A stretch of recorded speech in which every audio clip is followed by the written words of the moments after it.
So it was not that the debating cannot be used, it can be used like this, in enlightening, further enlightening the devotees. So discussion, debates are there. And that can create such a beautiful atmosphere. But present it properly. Prabhuji, and I like to understand, you presented in the class some concept of that. But don't I feel it should be, yes, why not?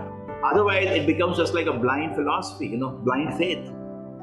And see, our intelligence also should be satisfied.